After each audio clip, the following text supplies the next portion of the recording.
Hello, Malton. It's me, Zombie GG, bringing you the first installment of my August 26, 2021 conversation with Moonsilk, aka Silkentresses, whose legacy includes being one of the original founding members of the Knights Templar Pro Survivor group. Thanks for tuning in, and I hope you enjoy the show.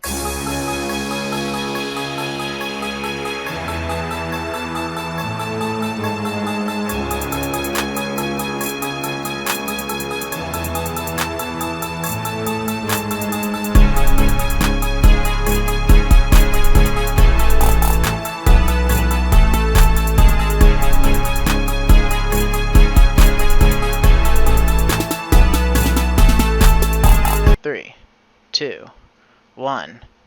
Moonsilk, welcome to the latest ZGG Fireside Chat. Thank you for having me.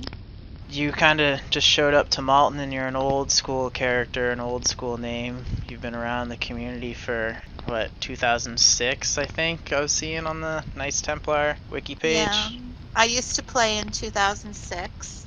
I played for a few months and I left.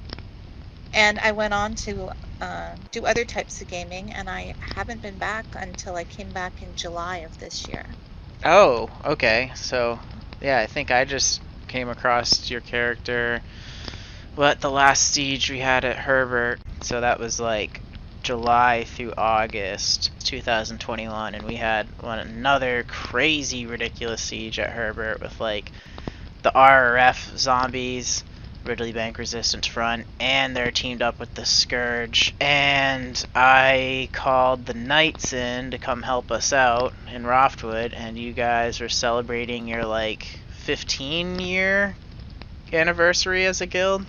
It was 15 years in July, and Roddy Winters is planning some various different things. And we have a little secret too for our guild I'm not going to talk about here, but we're doing something else as a secret for our 15th anniversary. Yeah, no, that was awesome. You guys helped us out a lot, because it's like, the RRF are tough enough, but since we started doing the combat revive thing, we've been able to hold off a lot longer in sieges. You know, when we're just sticking with bullets, we'd run out of ammo super fast, and then it takes forever to go find ammo. But if you're just holed up in the Necrotech building and you just keep that thing powered, you can just freaking print those needles and stab those zombies super easy. But we still need meat, and you guys brought a lot of meat. I've never seen Well, so many Roddy knives. sent out an email basically saying it was our 15th anniversary in July, and he was hoping some of the old members would come back. And I saw it and I thought, like, I had talked to Roddy a few years ago when he had emailed me, and he wanted to know about the history of the guild. And to be quite honest, when he contacted me a few years ago, I didn't even know that the guild still existed, because I had only played for a few months in 2006. I never came back, and I just assumed like we were a small group and the leader had left and there was like issues happening. And when I left, I honestly thought that it was basically, just gonna die off probably. And when he contacted me a few years ago, he's like, "Are you Silkentresses?" And that was my original character's name. Silkentresses? Silkentresses. Except long hair. So Silkentresses, right? So I'm like, yeah. I didn't know who he was, right? Because he wasn't in the game when I was playing. And he's like, "Oh my God, you're a legend in the guild." And I'm like, "What?" I didn't know that the guild was still even around. And he was like, "Yeah, you're like one of our founders. Everybody knows who you are. I'm so glad that, I've found you." And we started talking, and he asked me to like basically recount for him what I remembered of how the guild started out. And so I told him, and he's such a wonderful historian for the guild. Roddy Winters? Yes, he has documented everything, and he's quoted all these old members to tell the story of the guild, and he puts it all on the wiki, right? So he's done a fantastic job. And even though I talked to him a few years ago, I still wasn't playing the game, but I was like really, really impressed to find out that the guild still existed, and that, Roddy is just wonderful, right? Yeah, Roddy was my second person I had on the RCC Fireside Chat back in the day. Yeah. Malton Medical Staff was my first group, and then Roddy Winters representing the Knights Templar was my second group. Yeah, that's how I found out about you, because he invited me to like our Facebook guild group and stuff. And on there, he had posted the link for the interview with you, which is how I found you, because I went and listened to the interviews and I thought, oh, that was really neat. I really enjoyed listening, right? So I already knew about you right around the time that I started back in the game, which I think I started back, I think it was the 9th of July. I thought, you know what? I think I want to come back and just like have some fun, right? And to be honest, I first came on the Discord before I made a new character, and I came on and like it was. I don't find like most of the UD groups I've gone into, like if I visit their Discord, it seems like hardly anybody ever talks voice.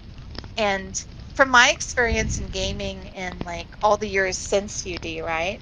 I've been in like situations where everybody's on mic and I'm so used to that. And it's like it was strange for me to come back into Urban Dead.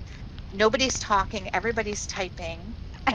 It's so different, you know? Yeah. Anyways, so I was like trying to like make contact and stuff in the Discord group, which I did, but it's just so much quieter than what I was used to from my other gaming experience. Was the Knights Templar forum even a thing back when you were playing? Or you were there at the very I beginning was of the part Knights of, Templar? yeah, I was one of the founders. So, Yeah, of the group, but how long until the forum came out? Because the Knights Templar came out like pretty early. I'm wondering like if forums were even out at that point in time. Do you remember? all I remember in the very beginning, we had a very huge Yahoo group, which apparently was supposed to be basically for reporting bugs. It wasn't supposed to be actually a forum, but conversations started there. So it started acting kind of like a forum in a way. And it was thousands of members in this group. And it got very, very chaotic. And you know, it was crazy. I had never gamed before. I was a complete game virgin when I started Earth and Dead. I had never gamed. I What only got you into it? because For me, I love zombies. I had this online beau. Oh, he's going to be listening to this, so I told him I would tell this. Oh, is this Uh, Mr. Able Sentinel? yes, only I knew him as Rip, okay? And that guy, he's an amazing writer. He writes like fantasy stuff and poetry and all kinds of stuff, right? He was a really good writer. That's how I knew him. We'd met online and I knew his writing. And then one day he had messaged me during one of our, we used to talk quite a bit. We were sweet on each other. And he said, "Hey, I want you to come play this game with me. I want you to play my wife." And like he was the type, he loved to write in character storylines, right? And I thought, what? Like I'd never heard of anything like this. I didn't know anything about online gaming. I was completely, like I said, like a game virgin because I had never done any gaming at all. And I thought, you know what though? I love adventures. I love doing stuff that's fun. So I'm like, okay, I'm game. I'll try. So he got me to sign up in the game, right? I start the game, and on the second day, okay, I know Abel's going to be listening to this. Don't get mad at me. But on the second day, he left me. He just abandoned me in the game, and I didn't know what I was doing. So basically, like, it wasn't easy because I didn't know anything about the game. I didn't know how to do anything yet. And at that time, the game was really, really busy. Thousands and thousands and thousands of players. And what's more, I never saw any females playing. I think I knew of like one name that apparently might have been a female, but like she never spoke. I never had any contact. And a lot of the guys basically said it's probably a guy anyways. So it's like I was the only female that I knew of playing the game. So you started Silkentresses, and you got in because Able Sentinel like hit you up and wanted you to like role play his His wife. wife. And Yeah. so you create your Yeah. character. Let me look at your profile real quick. Knights Templar Hall of Legends, Silkentresses. Let's see. 2006, June 27th. You were a civilian, okay? Yeah. And your real name links to a MySpace profile. That is Yeah. so 2006. Yeah. Yeah. Like this game, like I remember I played in 2006 as well, and smartphones are not a thing yet. So this was like a computer game. You had to go on a computer and Yeah. play it. Oh yeah, I played from my bedroom. Like I used to call it my control tower or my command center. Command center. In my bedroom, I had like my PC set up, and I did all my gaming. Like later on, when I got into gaming, back then, this was the first time I had any contact with gaming. I wanted I wanted to come back on my like original tune, but I couldn't. I don't remember the password, and it's attached to an old email account I don't have access to anymore. So like I couldn't bring her back up. So now I'm playing under Moonsilk, and also the Combat Revive Squad. They asked me to put an alt in their guild, so now I have an alt in their guild called Egypt with 2 T's. So Ooh. yeah, so I've been playing in both guilds. So what? You have 2 pro survivor characters. Do you have a zombie character? No, I'm not interested in playing zombies.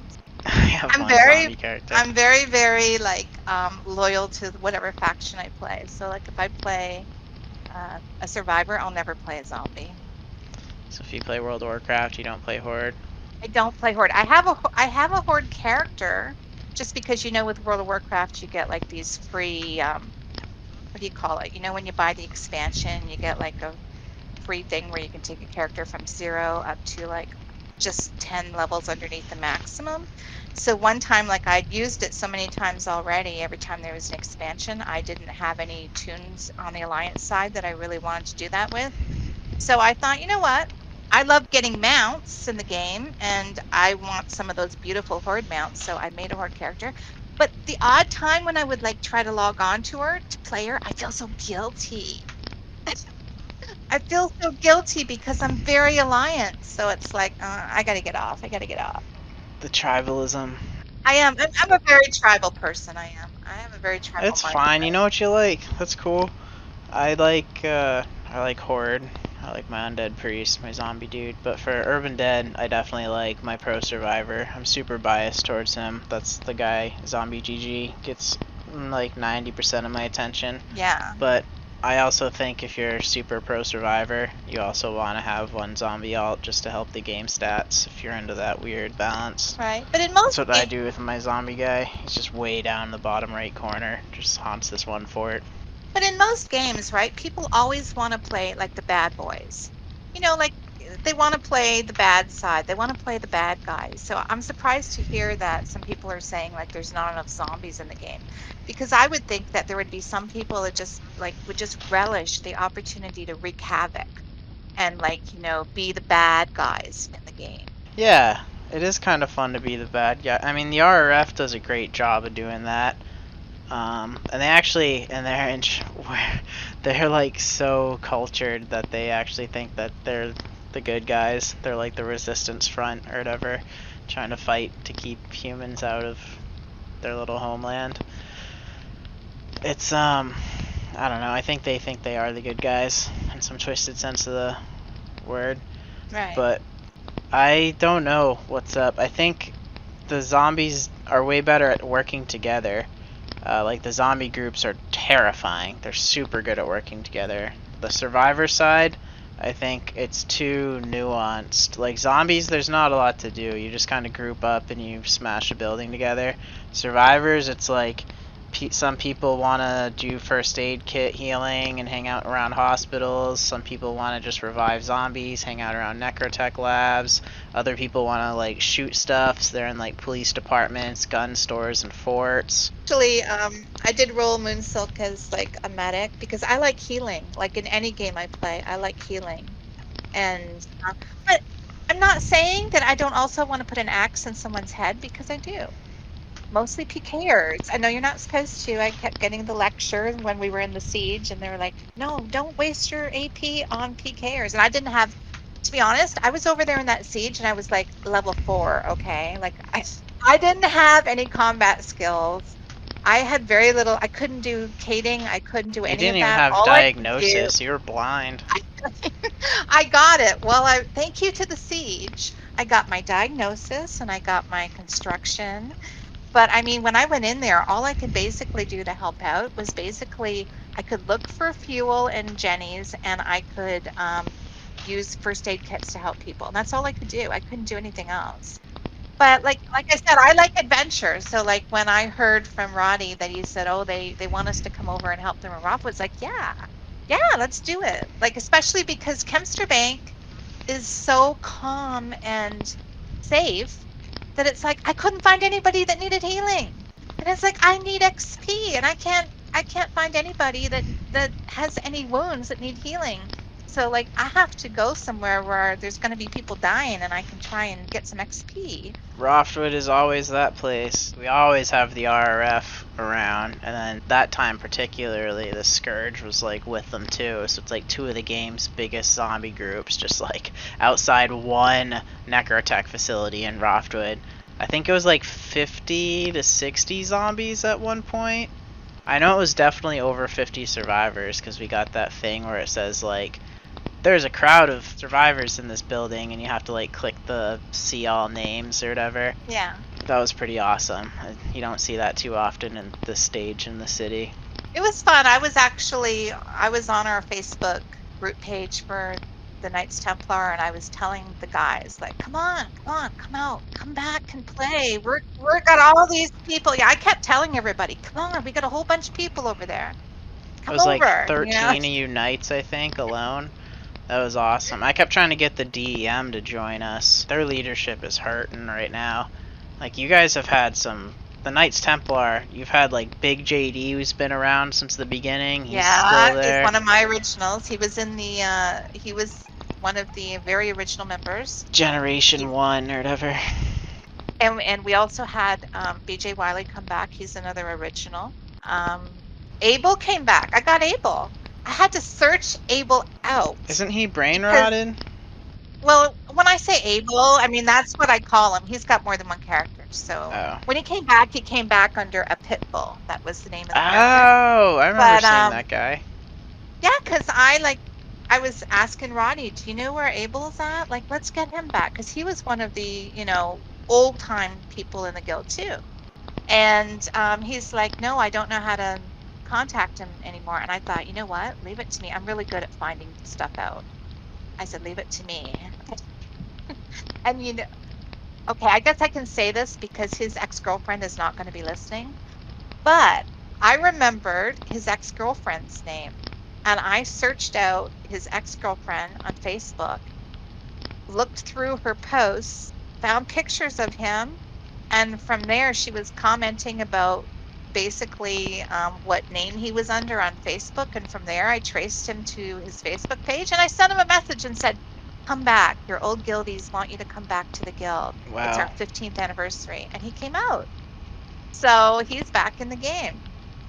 That's awesome. Plus one more for Malton. Yeah, and he was actually, when I was on my way to the siege, I called him for help. I'm like, I need a lit hospital to get vax before I get there. I said, can you light one up for me? And he came and found me and lit a hospital up for me and headed up and went to Herbert. So it was like, one night though, I will confess, I was getting really pissed off at the PKers, and I sent him a message and said, will you please come and kill some people for me? Welcome back, Malton. This concludes part 1 of my ZGG fireside chat with Moonsilk of the Knights Templar Pro Survivor group. Be sure to stay tuned to part 2 coming soon. The CGG Fireside Chat is a post-apocalyptic production proudly presented to you by me, Zombie GG, and my guest, Moonsilk. Thanks for listening, Malton, and as always, the pleasure's been mine.